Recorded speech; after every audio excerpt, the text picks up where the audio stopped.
एपिसोडआव दङ आंनि मिस्टार बेनि उनाव आंनि बिहाव बिखुनजोआबो आंखौ भिडिअस खालामनायखौ एमान ओरै बाजाखाया आरोना थेवबाबो आङो बिसोरनि सिगाङाव भिडिअ खालामा हेल' फ्रेन्ड्स खुलुमबाय नोंथांमोन बयखौबो आंनि गेदेर उन्दै आब' आगै फंबाय बिनानावमोन आरोना गासैखौबो आंनि चेनेलाव आंनि भिडिअसखौ नायनानै मोजां मोनग्राफोरनिसिम नोंथांमोन बयखौबो आंनि चेनेलाव आरोबाव फिन खेबसे बरायलायबाय ओमफ्राय आसा खालामदों नोंथांमोना गासिबो मोजाङैनो दङ ओमफ्राय आंबो मोजाङैनो दङ स' लोगोफोर दिनै आं नोंथांमोननि सिगाङाव मोननैसो कमेन्ट्सखौ रिप्लाय होनो होननानैसो फैदों आरोना जेनेबा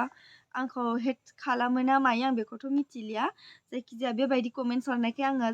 सानबाय मा आंखौ हेट खालामो होननानै ओमफ्राय हेटार्सआनो जानो हाखागौ आंनि ओमफ्राय आं दायो नोंथांमोनजों बे कमेन्ट्सखौ माने फरायगोन आरोना खोन्थागोन सोर माबायदि कमेन्ट्स हरदों माने बे कमेन्ट्सखौ गोसोखांबानो आं माने नार्भास जाबाय थायो आरोना भिडिअस खालामनायाव स' बेखायनो आङो दिनै नोंथांमोनजोंनो शेयार खालामनोसै होननानै बे भिडिअखौ लाबोबाय गिबियावनो आरोना मोनसे जे आङो दाखालि बावहाय 2 months ago आङो आंनि मिस्टारनि न'निफ्रायहाय आंनि आइ आबामोननि न'आव थांदोंमोन आरोना बेवहाय भिडिअ खालामदोंमोन आङो ओमफ्रायहाय लामायाव भिडिअ खालामलांदों आरोना बे भिडिअआ 1K भिउ थांदों खोमा बांद्राय नङा ओमफ्रायहाय बेवहाय सासे मानसिया आंखौ कमेन्ट्स खालामदों आरोना ओमफ्रायहाय बे कमेन्ट्सखौ नोंथांमोनजों शेयार खालामसै 2 months सिगांनि आरोना खामानि गैया हाबा जानानै खामानि दामानि मावालासि इउटुब चेनेल मा बिफोर होननानै इम'जि ओरै डिसलाइक हरदों आरोना आंखौ स' बिदिखौ जेनेबा हेटार्सआनो सानखानांगोन नङा होमबा ओमफ्राय आं दायो माबायाव मा होनो सान्दुङाव जदों दे गोजांदों नालाय ओमफ्रायहाय बिदिखौ हेटार्सआनो सानखानांगोन नङाबाथ' आंखौ डिसलाइक मारिनाय नङामोन आरो बेफोरबायदि जेनेबा मा होनो खामानि गैया हाबा जानानै खामानि दामानि मावालासे इउटुब चेनेल मा बिफोर होनलायदों जेनेबा आबाबो समान समान राननानै जायो आरोना समान नङाबाबो जेनेबा आंथ' भिडिअआव देखायनानै जानाय जायो नालाय आङो जोंनि जानो खिनिखौ लाखांनानै बिसोरखौ होनखायो आङो नोंसोरो दाहाय जाफै होननानै आङो बिसोरनो एक्सट्रा माने रानखाना दोनखायो आरो आङो स' आंनि गोसोआ माबायदि नोंथाङा मिथियाबो जानो हागौ आरोना स' जेबो नङा होमबाबो नों कमेन्ट्स हरदों नालाय आङो रिप्लाइखौ होफिनबाय आरोना नोंथाङा रिप्लाइ मोननो लुगैगोनबो जानो हानाय नालाय स' बेखिनियानोमोन आरोना बिखुनजो आरो बिहावनो होनाङा नोंसोरनो जाना गोदोनायाव नांथाना थानायब्ला हामगौमोन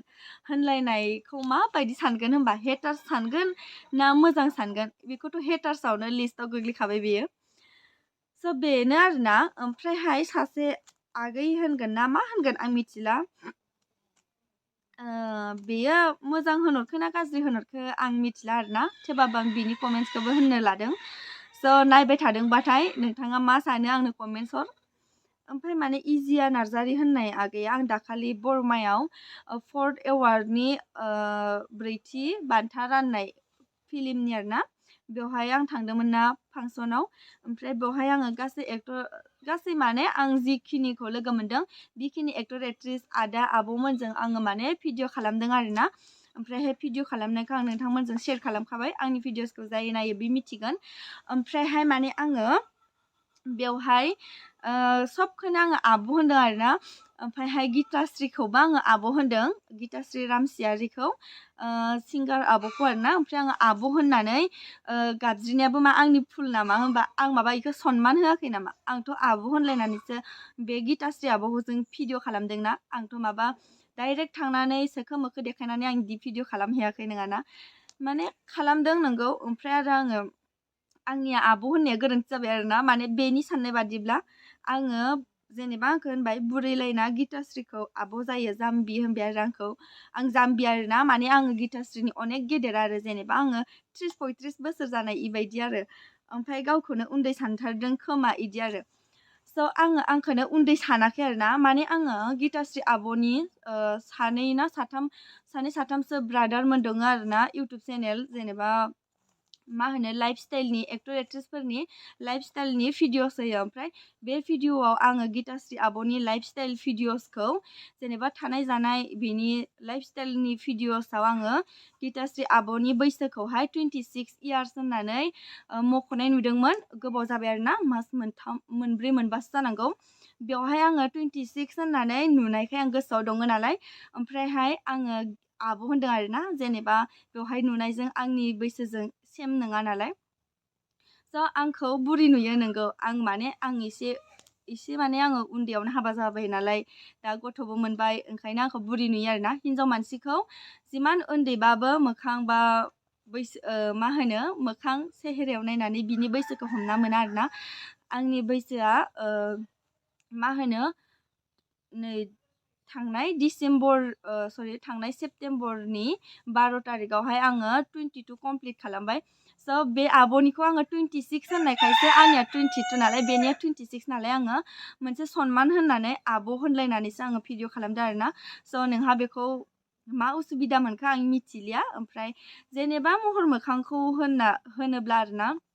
दा जोङो गामिनि बिहामजो जाबाय जोङो दा गामियाव थानाय मानसियाथ' एमान आरामै जेनेबा आजादियै मोनजाया मायबा मोनसे खामानि अनेक खामानि आं जि मावो बेखौ नोंथांमोनजों शेयारानो खालामखायो नोंथाङा आंनि सिगांनि भिडिअसखौ नायाखैबो जानो हागौ नायाबो जानो हाखागौ आरोना आङो दिनैसो नोंनि मोनसेल' कमेन्ट नुखादों बे भिडिअआवल' आं नोंनि मोनसेल' कमेन्ट नुखादों आंनियाव जाय हरबाय थायो बिसोरखौ आङो सिनायफ्रामखाजोबथारो आरो आंना गोसोआव दोनखायो आरोना बिसोरनि मुंखौ आङो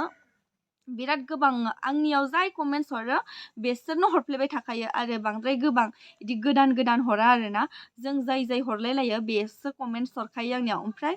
बेयाव नोङो गोदान आरोना ओमफ्रायहाय इजिया नार्जारि नों आंखौ उसुबिदा मोनबायब्लाबो जेबो नंला आं जायखिजाया फिननायखौ होबाय आरोना जास्ट जेनेबा जों गावालिया बिहामजो जाबाय गामियाव थाग्रा जाबाय जोङो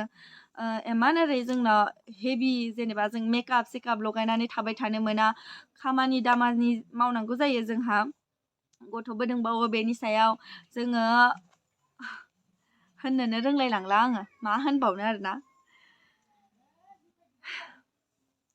आंखौ अयनाय बुरि नुग्रा जाथारबाय नामाथाय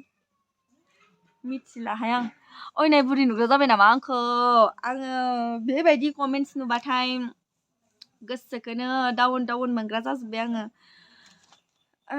मालायनियावसो गोबां हेटार्सनि कमेन्टस फैनाय नुयोमोन आरोना आंनावबो दानो जाहांबाय